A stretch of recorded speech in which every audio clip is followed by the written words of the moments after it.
क्या सच में नवरात्रि की एक रात में आपकी कोई भी इच्छा पूरी हो सकती है? शास्त्र कहते हैं हाँ, हो सकती है, लेकिन शर्त यह है कि आप उस गुप्त साधना को सही तरीके से करें जो हम बताएंगे।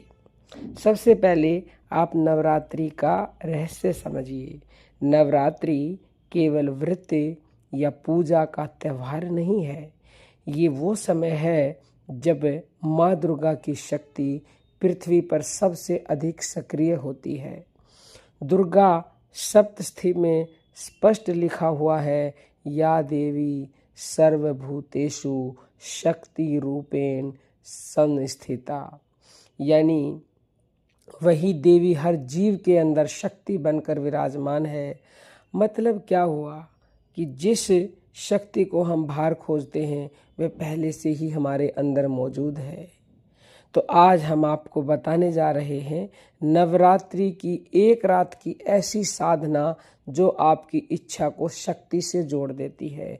क्योंकि रात में साधना करने का विशेष महत्व है। जैसा कि नाम से स्पष्ट है कि नवरात्रि समय रात 12 बजे से 3 बजे के बीच में, ब्रह्म मुहूर्त से पहले का समय सबसे शक्तिशाली होता है। स्थान एकांत और शांत जगह होनी चाहिए। विधि सीधा बैठकर करें, रीढ़ की हड्डी को सीधा रख के करें। बैठ नहीं सकते तो बिना तकिया लगाए सीधा लेटकर भी कर सकते हैं, लेकिन ध्यान रहे नींद नहीं आनी चाहिए। यानी कि रात्रि का मतलब है जैसे जागरण करते हैं ना लोग, वो तो स्थूल जागरण है। लेकिन आपने ये साधना कर ली 12 से 3 बजे तक भी, 3 घंटे भी, तो ये असली जागरण होगा, आपके अंदर का जागरण होगा। और आपको आंखें बंद करके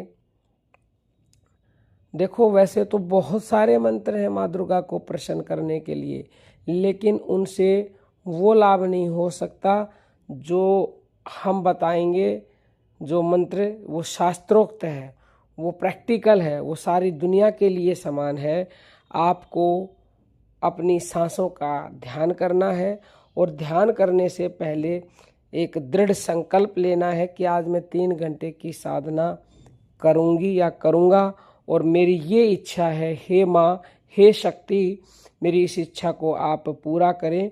क्योंकि ये मेरी इच्छा शुभ है, यानी अशुभ इच्छा कोई होगी तो उसका फल आपको भोगना पड़ेगा। शुभ इच्छा होगी तो माँ तक आपके दिल की आवाज़ पहुँचेगी और माँ आपकी इच्छा को अवश्य ही पूरी करेंगी। तो आपको 3 घंटे बैठ करके, सीधा बैठ करके, एकांत में बैठ करके या लेट करके अपनी संकल्प ले करके अपनी सांसों का ध्यान निरंतर करना है।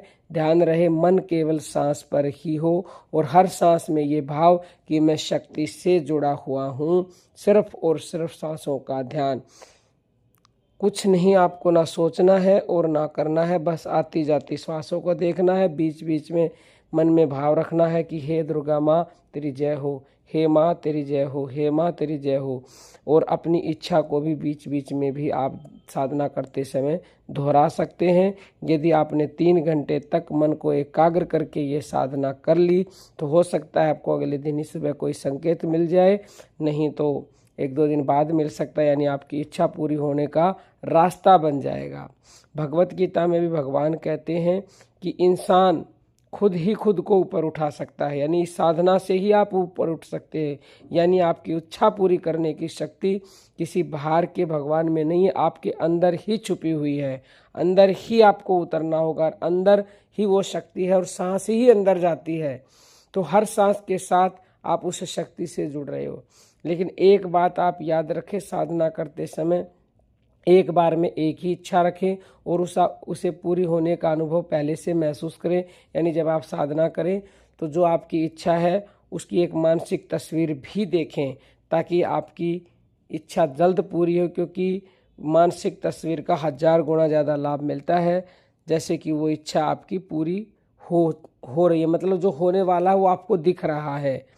और हमारे संत कहते हैं कि मन के हारे हार है, मन के जीते जीत। अगर आपका मन हार मान गया तो पूरी सृष्टि आपके साथ रहकर भी नहीं रह पाएगी। लेकिन यदि आपका मन मान गया, हार नहीं मानी, तो जो आप चाहोगे वो आपको मिलेगा। ये पूरी सृष्टि आपके साथ रहेगी, आपका साथ देगी। तो इस नवरात्रि एक रात निकालिए, अपने अंदर की शक्ति को जगाइए, फिर देखिए कैसे आपकी इच्छा सिर्फ इच्छा नहीं रहती, हकीकत बन जाती है। अगर आप भी ऐसी गुप्त साधना सीखना चाहते हैं तो चैनल को सब्सक्राइब करें और कमेंट में लिखें जय माता दी। अब हम अपनी वाणी को विराम देते हैं। जय जय श्री राम।